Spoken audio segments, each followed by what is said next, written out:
Game! Oh, What's up, Newmers? Welcome sa Dog Show Podcast. no. Special ng episode na to. Wala yung usual nating host. Kasama ko isang special friend namin. Close and special friends. LD Baliconza. Hello, guys. Hello. Wala kasi Basti ngayon eh. Kaya ito yung ating substitute. Ngayon na nga lang ito makikita Basti. Hindi ka pa. Pinakasan pa nga.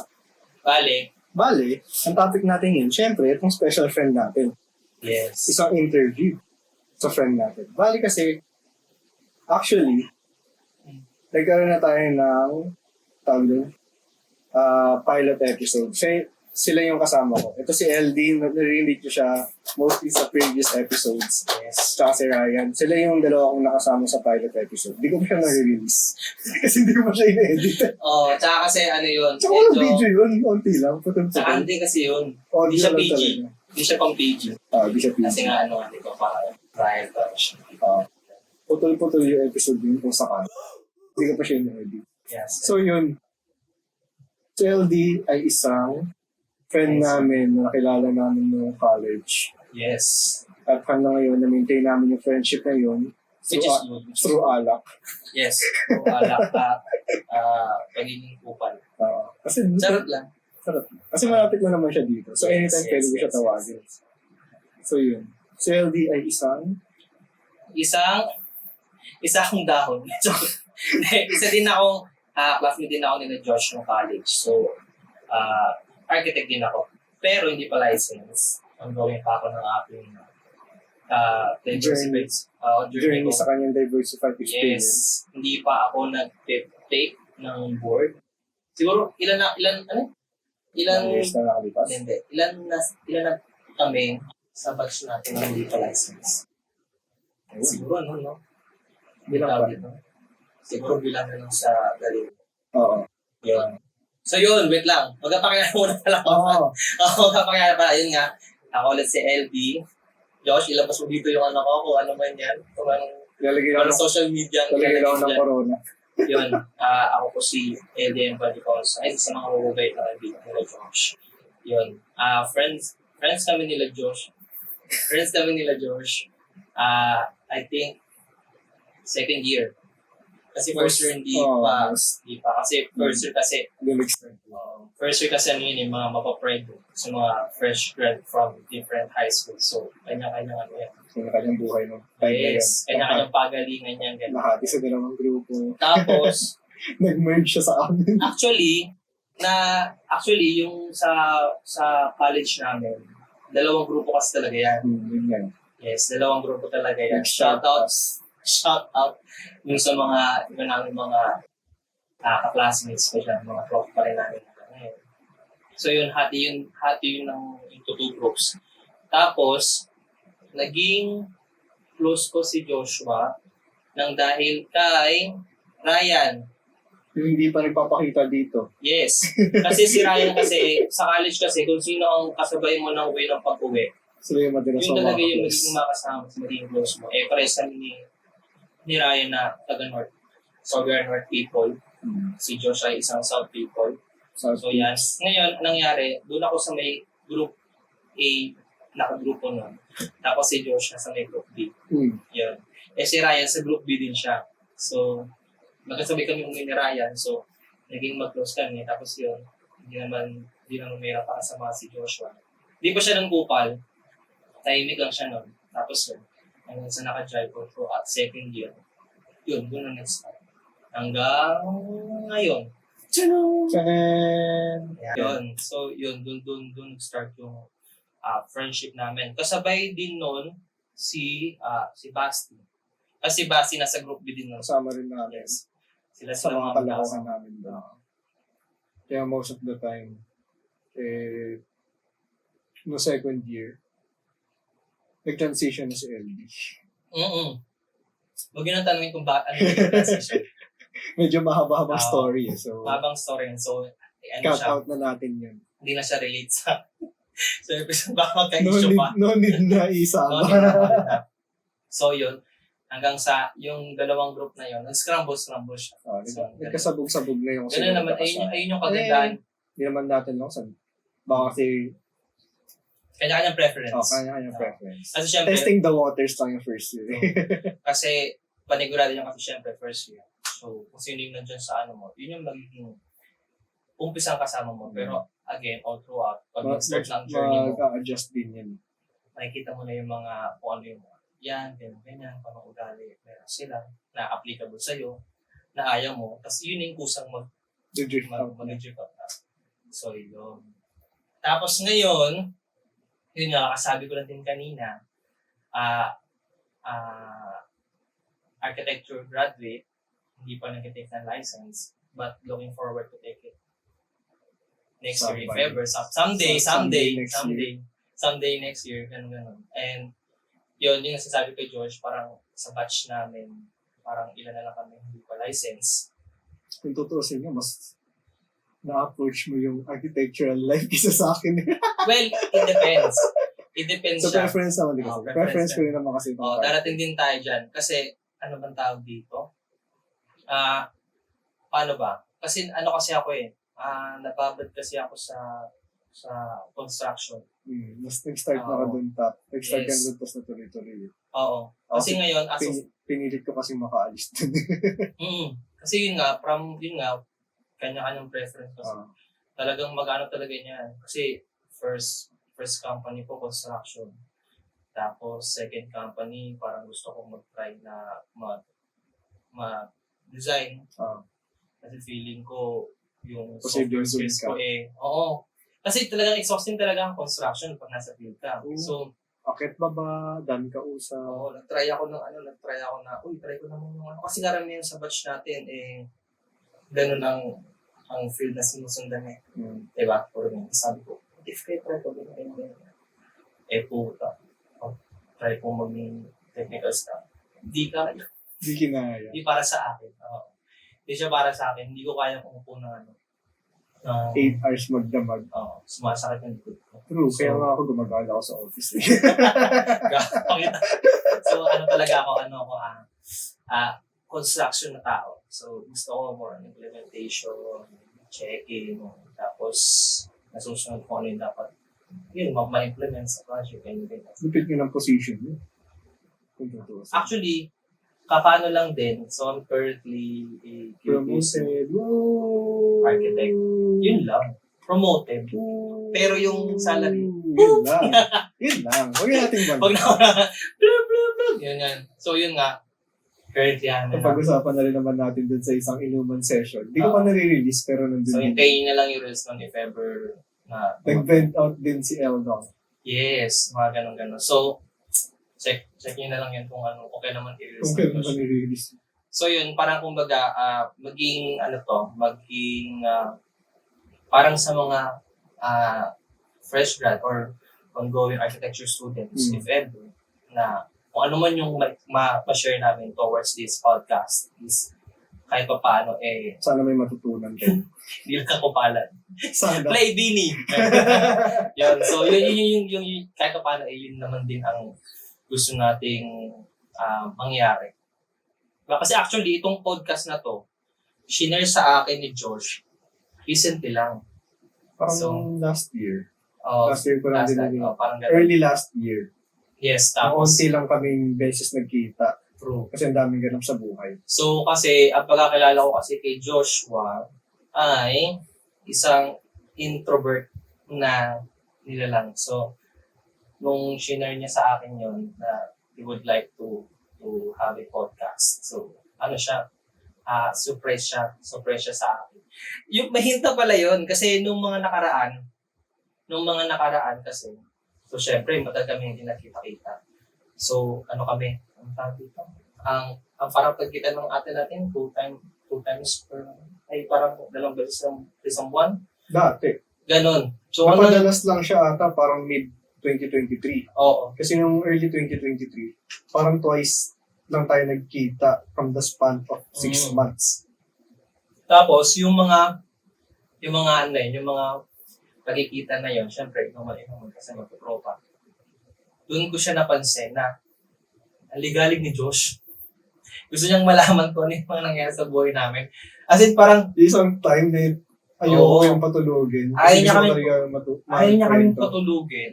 Gusto ko nang matulog kasi syempre hilo na. Ilan na may pasok pa sa Oo, mga tapos araw. ano yun. So syempre, para mapasok lang namin yung quality time namin magtutropa. So syempre, gagawin natin ng paraan. Tapos, inom. Tapos kinabukasan, may pasok yun. Tapos maaga. Tapos, ngayon, si Joshua, alas 2 ng madaling araw, gusto ko nang matulog. Nag-aaya magbinondo. Gaya magbinondo.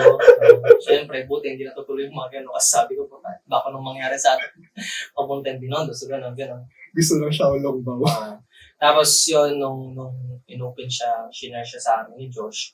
So, surprise siya para sa akin kasi unexpected. Pero ano yun, parang may hint na rin dahil natin sa mga pangyayari. So, as a good friend to him, parang syempre support mo kung ano yung Kalokohan na gagawin ng tao.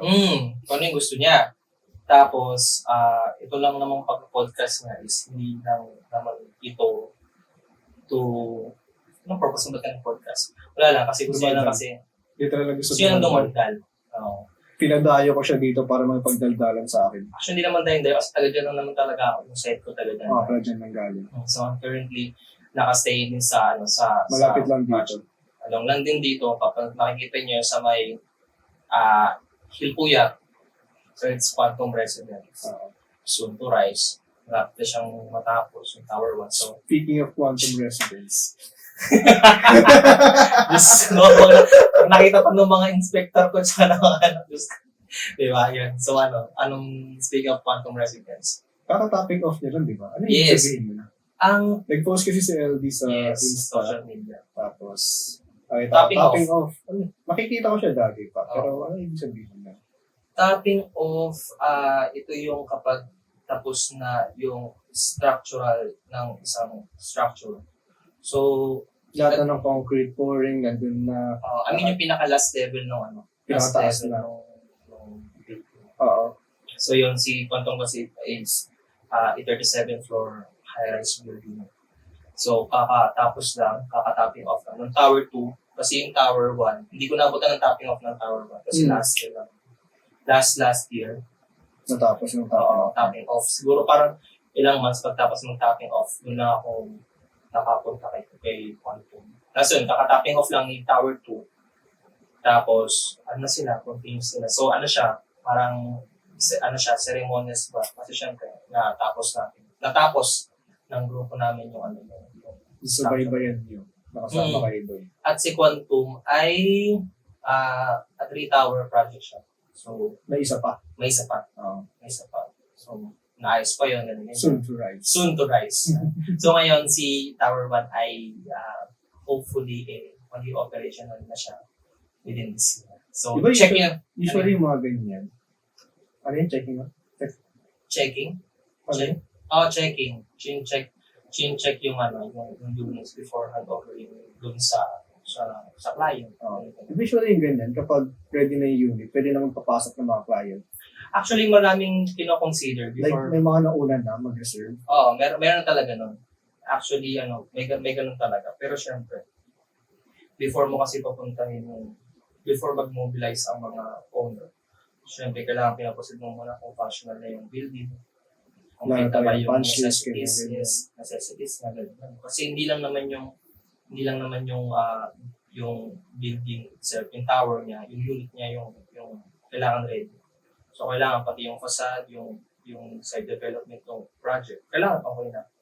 Kasi, syempre, yung kakasabi ko nga, yung kakatapping off lang ng Tower 2, so, magpo-proceed na sila ng architectural works. So, magmo-mobilize na sa Tower 1 ng ongoing ang construction ni Tower 2. So, it's a challenging project na mangyayari sa amin ngayon. So, hopefully, matapos naman siya. Yan. So, it's parang ilang years bago matapos si Quantum. So, hopefully, nandiyan pa ako. Nandiyan pa siya. Makakita ng HR ko. Joke lang, ganyan. So, yun. Tutusin niya, dun sa previous work. Kahit magka-work kami ni LD. Kasi ang Subcon dapat kami. kasi kung hindi ako nagkakamali, ang company ni Josh dati ay Yung sa cabinetry niya. Cabinetry ng Quantum. Nalaman ko lang yun nung nandun na ako sa site ng isa sa work. Ayun nga pala, wait lang. Sinabi ko kasi ng mas mga katrabaho ko na podcast. So, yun, nagpapa-mention sa akin sa aking senior, si Ma'am Mary Joyce Del Llore Hinautan, architect. Kami palakpakan. At saka yung isa pang tropa ko, ang aming office engineer, si Engineer Catherine Madahe. Palakpakan. Minention ko na kayo, libre niyo ako pares. So, ayan. So, yun. Shoutout din sa aking lovely girlfriend. Ay, kasi nag-comment siya din sa post eh.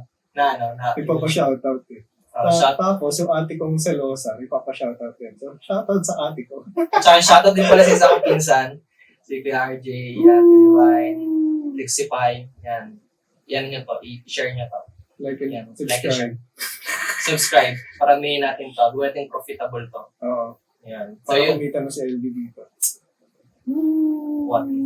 What if? Yun. Tapos, yun, si Quantum, so it's ano siya, matagal pang project bago matapos. Yun nga, hopefully, nandun pa rin ako pag matapos. So, yun. Isipin mo nagka-work tayo, no? Oo. Bardagulan tayo. Sabi ko sa'yo kung... alam ko ikaw maayos kaya ako hindi ako matino sa site. Hindi mo sure. So, feeling... Sabog ako sa site. Pero siguro siguro maganda rin yung maganda rin siguro yung magiging mangyayari. So, syempre, kilala ko na siya. Kaibigan ko. And yun, so siguro... Kung kailangan niyong pagalitan, susugurin lang niya ako sa bahay. Malapit lang naman si Andrito. Walking distance lang, kaya ko siguro si Joshua. So yun, maganda naman siyang experience para sa mga aspiring architecture graduate na nag-diversify na sumagkaroon ng experience. So, depende rin talaga. Depende talaga. Kasi malaki rin yung natutunan ko sa site eh. Yes. Lumakas loob ko sa site. So, as in, tumibay. So, depende talaga siya. Depende sa preference mo. So, hindi naman ibig sabihin na sa akin, okay ako sa construction. Hindi ibig sabihin yun, okay na yun sa kasi ako, hindi ko gusto ka. Yes. So, kaya lumipat ako sa office space. So, ang kagandahan lang nun, kung saan ka compatible. Kung masaya. Kung saan din compatible yung kasama mo, ay kakilala mo, kaibigan mo, or whatsoever. Okay. Parang ang mga lang is sharing lang kayo ng ideas, experiences, kesyo ganyan. No need to brand things na kesyo ganyan. We must live in a peaceful society. The environment. Yes. So, yun yung purpose ba kumbaga. Tapos, yun nga, nasabi ko sa inyo na tawag dito, almost 4 years ng aking experience. Pero hindi pa ako nag-take na licensure. Why? Why?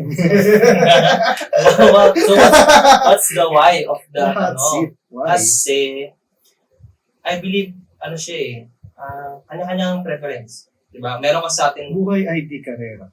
Yes. May kanya-kanya... May kanta sila. Patugtugin. So, may kanya-kanyang face tayo. Pero kasi, isa talaga kasi sa tumatak sa akin ay sa first project ko. Dahil yun dun sa aking senior na katrabaho. Special mention, kaka-take lang din, kaka-license lang din. Si Architect Alan.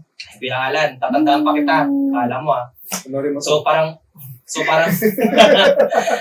tumatak yung sinabi niya sa akin. Kasi tinanong ko rin siya, parang, Kuya, parang,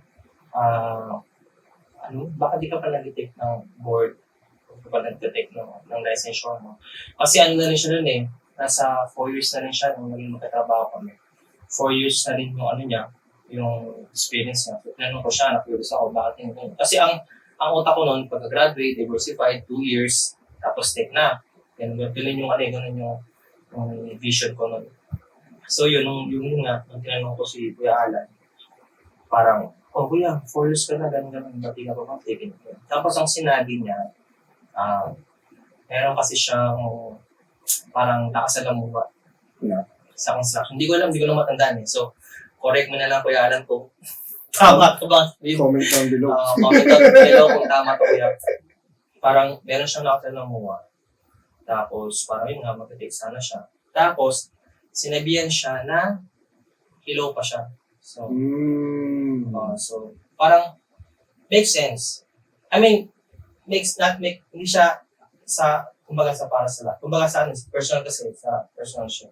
So, nag-make sense siya sa akin. Kasi parang kasi ang gusto ko kasi, sa akin, Josh, sa akin kasi parang gusto ko. Although, ito rin yung sabi ko dun sa mga tatanong ko bakit na parang learnings is continue. Kung i-continuous lang, tuloy-tuloy lang ang learning. Kahit, regardless kung maging license kang architect or master ka or gano'n. Continuous lang naman talaga ang learnings. Pero kasi, parang ang principle ko kasi is, gusto ko kasi, once na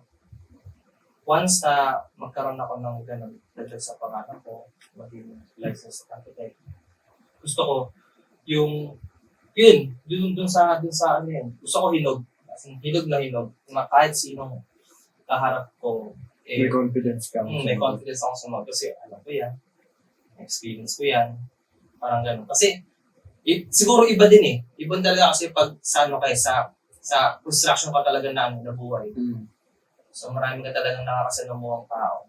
Mayabang din kasi na may maganda talaga. Sagutan din. May workers talaga dyan. Makasalamuha mo. May labor, skilled worker, papunta sa foreman, sa kapwa mo engineer, kapwa mo rin architect, di ba? Kapwa mo safety officer, natin makakasalamuha mo. So, iba pa rin talaga kapag kargado ka ng experience. Confidence ka sa mga masasabi mo. So, parang dito mag-ano sa mga aspiring architecture If you want to graduates take the exam agad, go lang. Go lang. Sa preference ng LD, yung part niya na hindi pa muna. So, kanya-kanya talagang, lang yan, kanya-kanya talagang So, yun yung tumatak sa akin ng before taking licensure. So, yun. So, pag nabasa mo ito, mami, hindi ako nag-take. Joke lang. Pero yun talaga yung primary reason kung bakit. Tsaka bukod pa doon, yung preparation ng pag-take, mahal. Magastos. Magastos mag-take, Diyos ko.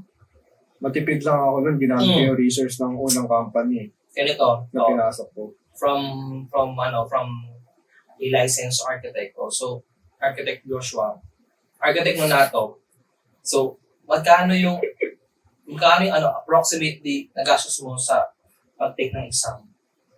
Kasama na yung processing ng documents? Yes, as in lahat simula Pagkakaalam ko, nasa range siya ng 25 to 30,000. Lahat na. Matipid ako eh. Ginawa ko lang is yung pinaka-review center ko is around 22 to 23,000 ata. 23 talaga dapat. Pero na-refund kasi yung pinasukan kong class is face-to-face. Pero dahil sa pandemic, naging online. So, yung ginawa ni review center, binalik sa akin yung 1,000 kasi nga for the inconvenience. For the inconvenience, binalik sa akin. Kayo pala yung batch ng Inurong. Urong yun. So, shoutout din pala dun sa kong best friend na ganito, Angela. Woo! So, kailan tayo magkikita, nakapag-podcast na ako, wala ka pa rin, Diyos ko. Sali ka dito. Pwede naman, Diyos ko. So, nakakatawa rin yung friend ko na yan kasi ongoing siya ngayong sa niya, renovation future. Ay, oo, may sidelines din siya. So, check nyo yan, si Architect Tamanya. Check her out. Gusto nyong renovate. Lagay lang din natin dito yung pag gusto yung pa-renovate ng mga condo nyo, ganyan. Call her. Yeah. Shoutout sa pagtawag natin ng friends. So, balik Josh. Yun, approximately magkano? Kasi, yun nga, nasa 22,000 yung nagastos ko sa review center. Tapos yung processing ng documents, roughly 2 to 3,000 ata. Kasi papirma pa yan ng sa mga lawyer. Saan? Mga lawyer. Mga stamps. Ganun. So talagang talaga siya. Magastos talaga siya. Tapos, deny the fact na gumastos talaga ako doon. Kailan ka nag-leave ng work mo para mag-review? Nag-leave ako 1 month before. Pero kasi, special case yun sa akin. Kasi mabait masyado yung company ko. Yun nga. Tipong nag-leave ako ng 1 month, bayad pa rin ako. Yes. May ganun talaga. So, kung baga, Tapos, nakakwento ko na rin sa natin, inuman session na yung sa video, na kahit hindi pa ako nakakapasa nun, ininkisan na ako. Kasi sabi, Josh, papasa ka naman. Inkisan yun na namin. Yung di ba, ano pa naman ako, ayoko pa naman ganun. Parang, alba daw pa, ganun. Although, pagiging optimistic ba, pero kasi di ba yung impression kasi, may ganun tao. May Tipong, mga taong hindi kaya humandi ng ganun klase impression. tapos di ba, parang 2021, June, mag-exam na ako nun. Ay, July. July. Yes. So, nag-leave na ako 1 month. So, nakapag-leave na ako, bayad ako, tapos na-cancel. May sweldo pa ako nun, pero na-cancel pa rin. Tapos, nag-leave ulit ako noong December, kasi January daw yung next exam. Parang time na inurong. Tapos, sa December rin, bayad pa rin ako. Di ba? So, depende talaga sa company. Pabaitan talaga yung company namin na tipong may suporta. Kahit nga yung unang time ng pandemic, yung as in, walang trabaho lahat, walang lalabas. 2 months ata kaming walang work nun. Pero sinasweldohan kami. Ganun sila kabayad nun. So, shout out. Maganda. Very good. Very good. Very good. Nakakapag-review ako sa work ng kailangan ko. Nakakapag-print out ako ng lahat ng kailangan ko. So, walang problema. So, nakuha ko lahat ng resources ko. Na kailangan. Tsaka yung isa kasi din, yung senior ko, kakapasal lang din niya. So, yung mga pamana sa akin napunta. So, ano talaga yan? So, yun nga, bottom line talaga yan. Kailangan talaga. Prepared ka talaga before taking licensure. Oo, isa yun. Kasi yung unang time na na-cancel, hindi talaga ako ready. Alam ko sa sarili ko, hindi ako ready. Na feel ko, pag take ako, although na-process ko lahat ng documents, nakapag-review na ako lahat. Nakapag-review center na. Although nangyari lahat yun, feel ko hindi ako ready. Kapag pag natuloy yung exam na yun, babagsak ako. So, inurong siya, August. Noong time na yun, sige, tingnan natin kung ano mangyayari. Yun yung nasa isip ko.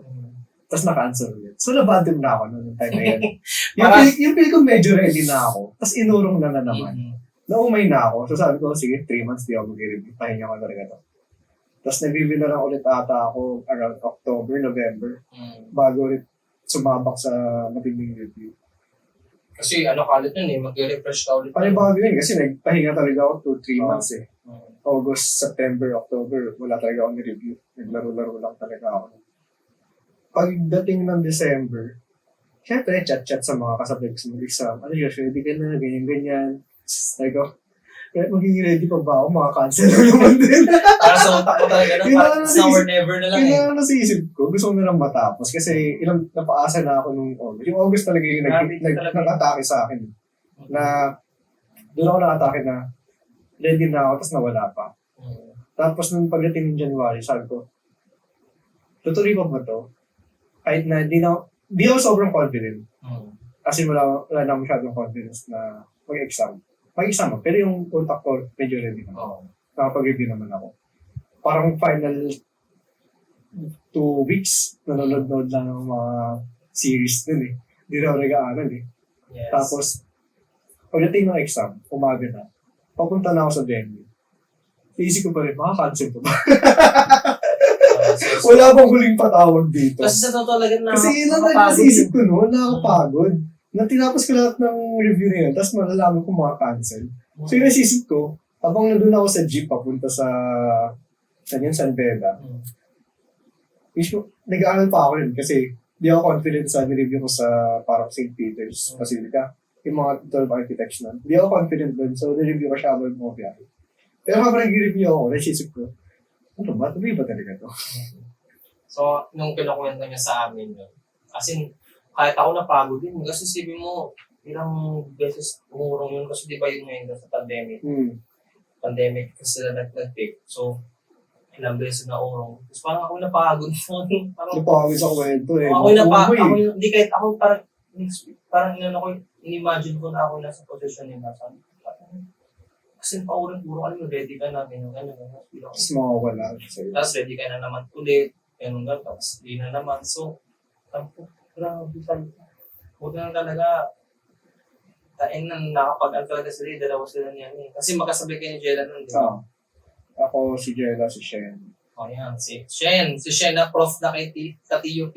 Professor Shen. Professor Shen. Sana all. Maluwas mo po kami. Turuan mo kami, Sir Shen. Ganyan. Yan. Shoutout sa mga Kabatch namin. tabas namin nagtuturo na. Actually, nasa isip ko din na Sa idea mo rin yun eh. Oo. Lagi na magturo, di ba? magturo. Tapos, turuan ko sila ng kasamaan. Medyo ko. Kalimonyohan. Turuan ko sila ng kumbaga, ng mga, kumbaga, yung mismo talagang dapat matutunan mo sa hindi ko alam kasi feeling ko siguro, hindi na siguro tayo masyadong nakikinig sa prof. Guilty. So, parang, kumbaga, gusto ko pag nagturo ako yung mismo, siguro, more interaction sa students na kung ano talaga yung kailangan nilang matutunan once na lumabas na sila sa university, sa school na pinapasok. Dapat yung ready na. Talaga, Kasi nakakabigla eh. Kasi nakakabigla. Ano pa sa atin? Wala tayong OJT. As mentioned from the last episode. True. Yun lang talaga. Kasi talagang biglaan talaga. Tapos isipin mo, hindi ko alam kung hindi ko lang i-mention yung company, hindi ko lang matuloy kayo. Isipin mo, fresh grad, architecture student, tapos ang project mo, ang position ang job offer na binigay sa'yo is project in charge. Diba? So, siya, medyo kasi, actually kasi ang nangyari siguro, meron talaga kasi, pag tinatawag mo architectural apprenticeship, may ganun eh. Meron tayo. Pero kasi, pag nag-architectural apprenticeship ka kasi, below, Either allowance lang. allowance lang yun. So, hindi siya Or practical. sobrang below average ng sweldo. So, hindi siya practical para sa Below mga tao. minimum wage yun. Hindi siya practical para dun sa mga architecture graduates na siguro katulad ko na hindi naman ganun na kayang maganon, na kailangan makatulong na agad sa family, ganun. So, hindi siya sa part ko applicable dun sa mga ganung klaseng tao. So, yung iba, talagang nag-take. Swerte ko talaga na kapag napumasok ka sa isang project, sa isang company, na gano'n, magkakaroon ka talaga ng mga senior na talagang magtuturo sa'yo. Na compensated ka pa rin na regardless kahit. So, yun yung nangyari. So, yun nga, thankful naman ako kasi nag-learn ako ng mga company ko, ng mga senior ko, na mas nakakatanda sa akin, yun ng mga kuya ate ko sa first company, na nakapag-share sila ng knowledge sa akin sa construction. So, yun lang talaga. So kumbaga depende pa rin talaga yun. So, sa papasukin nyo na pag pinasok nyo na yung field natin. Kasi talagang sobrang broad. Sobrang broad talaga siya. Hindi lang siya, ito lang, na ganyan. Kasi iba-iba, may site, may design, may Site, design architect, Revit architect, interior designer. Iba-iba siya. Marami pwedeng pasukan sa field na to. Facade architect, So, ito, katulad nito. professor. Kasi ang first company ko, ang project namin ay residential. Kung sa may second company naman, ang project namin, fit out sa mall.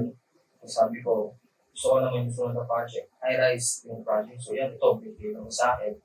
High-rise yung project. So, ngayon ko na-distinguish na sa isang project, hindi lang siya architect. Kasi isang architect lang. Meron akong PVC architect, meron akong project architect, meron akong site architect, meron akong cut operator. So, marami pa rin talagang principle. Subdivided yung professions So, para doon. Talagang siya, iba-iba talagang Hindi lang talaga siya kasi architect na architect. Diyan na. Talagang siya. Segregate talaga siya, iba-iba talaga siya. So, yun yung sana ko ma-distinguish ng mga. Pero ang short yung profession natin dito eh. So, yun nga, nag-start kasi ako sa CAD technical. Tapos nakakapag-site visit po onte-onte.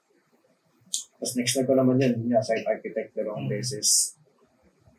Tapos, pinatipan na testing the waters na ako sa mga yun. Pinatipan yung mga yun.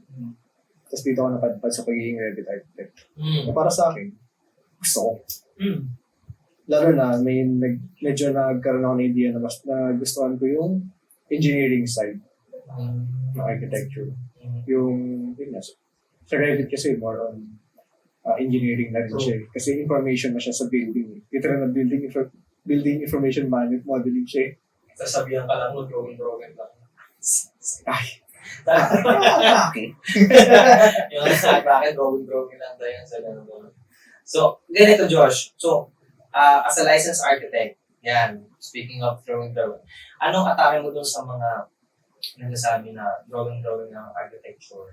Ako yung interview mo bigla. Siyempre, sabi sa'yo, hindi nila i-guess kung ano, di ba? So, anong hindi atake, anong side mo sa ganung klase ng sabi, drawing. Pwede ko ako yung maling interview sa ganyan. Hindi naman yan. Parang anong insight mo? Ano ang insight ko? Insight mo sa mga ganong klase Hindi naman kasi nila nakita yung side natin. Nakikita lang nila yung labas. Na nakikita lang nila na ito na yung part natin. Hindi na wala silang idea sa what's inside our workload. Na pag-iisipan natin yung ginagawa natin. Kung dami tayong kinoconsider. Kinoconsider natin iba't ibang profession sa pag-design. Yes. Kasi, tulad yan, ginagawa ko is BIM, di ba? Yes. So, tinitingnan ko iba't ibang part nun kung may mga magko-conflict. So, magko-conflict ba sa structural sa plumbing, may magko-conflict ba sa structural sa electrical, sa architectural side. Kung may, let's say, structural slab na lumabas, na nag-extend beyond the architectural facade, magko-conflict nga talaga yun. Let's say, nagawa na yung slab na yun, tapos biglang mag-architectural na. Hindi tutugma yung design. May nakalabas na slab. Yun yung mga ginagawa ko. Nagkakaroon ng conflict. So, hindi lang siya drawing. Kasi ako dirty drawing. Pero mga crush palaban mag-drawing kasi kailangan talaga yun. Competitive ako nun eh. True. So, yun yung kagandahan kay Josh. Competitive siya yung nag-good way naman. Competitive ako na gusto ko mag-angat din ng mga tao. True. So, yung mga kalaban ko rin dyan, sila, si LD, pagdating sa pagdating sa drafting. Labanan talaga kami yan. Yeah. Pero yung nag-good way naman. Kasi maganda rin talaga kasing Siyempre, bragging rights. Ito naman. Pero maganda rin. Pag-boost din kasi yun. Oo. Nakaka-boost din. Kasi yung pagyayabang is, let's say, siyempre sa group of friends. Pag nagyayabang ako, yung pagyayabang ko, gusto ko mag-uplift rin ng spirit. Hindi yung pang-down ng tao. Hindi yung ganun. Ginagawa ko yun para mag-uplift rin. Kung take nila as bragging yun na masama, hindi na sa akin yun. Hindi na sa akin yun. Basta kaming friends na magkakasama. Alam nila yun. Alam nila yung way ko ng bragging. So, I guess nila. Depende talaga yung sa sila ng friends talaga. Kung i-take mo yung competition na sa good or a bad thing. So, it depends lang sa. So, yun nga. Papakitaan kami ng mga concept board. Yan, pagod na. Lapit. Pero ganun ang kulay. Pero yung mga iba, puntay na, mga ilang oras mo nang bibigay mo. Magdudugo na yung mata mo. So, yun nga, bottom line yung sa tinanong ko kay Joshua is, no need to say those things na sa mga... Sila na yung cycle.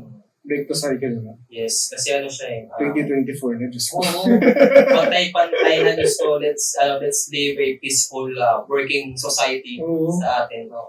Ganyan pa rin naisip nyo, ganitong taon na. Drawing na. Tapos ano na-expect ko sa mundo? Tapos pag hindi mo nga pa nakisulit na, paano naman ang idea ganyan. Tapos pag hindi mo binigyan, drawing lang naman yan, bakit? Diba? So, sama ng image, yung image nyo doon. So, respect other professions, not just architecture lang, sa iba din mga professionals, engineers. Yan, kung may nakikita yung stereotypes doon, sirahin nyo na. Hindi na maganda yung gano'n. Doon na tayo sa balance, sa peaceful. Mag-respeto na. Oo. Mas maganda magtrabaho sa... 2024. My God. Maganda magtrabaho na Napaka-healthy environment yun. Kasi yun. Kaya natin naman, di ba? Pampalik ko sa oras podcast, which is good. Kasi ito, may libangan, di ba ganyan. Kahit paano yung stress sa work, may napaglalabas na ng mga... May pag-prevent out. Oo, kaya talagang supported talaga ako kay Josh. Kasi pag stress ako, di talaga ako. Punta talaga ako dito, mami, alam mo na. punta talaga ako dito, tapos, tapos, podcast share. After niyang, let's say natapos yung quantum, what is your next goal in life? What a good question. Kasi medyo matagal yung project na yun eh. Pag may pangatlong building pa, will take roughly 2 to 4 years, 3 to 4 years. Roughly ganun, di ba? Ganun pataas? 3 to 4. Oo. Mga 3 years ago. Oh, ganun. Sakto. Good question.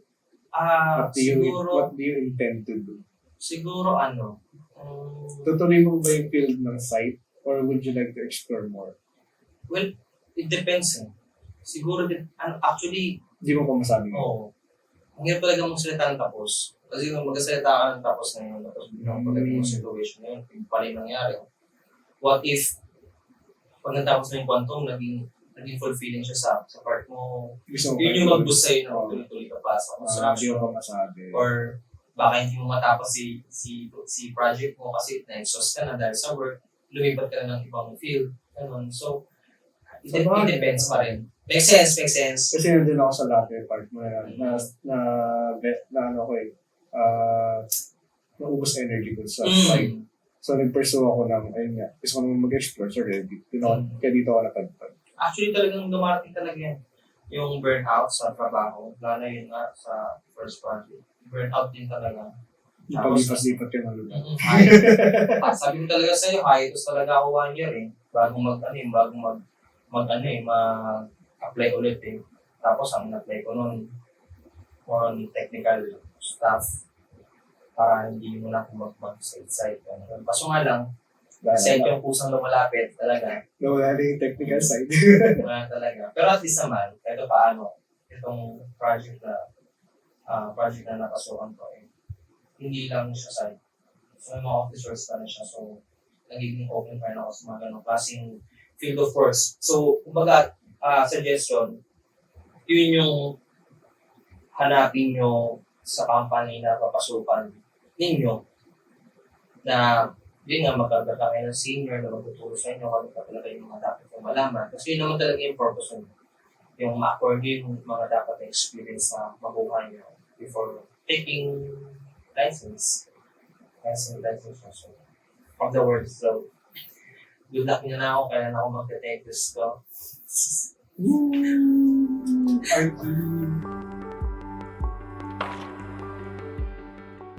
Pero maganda rin kasi syempre nagugulat din ako. Sabi ko, dami na pala mga OPM artist na, di ba? Tapos ang gaganda ng mga kanta nila, relatable. Solid.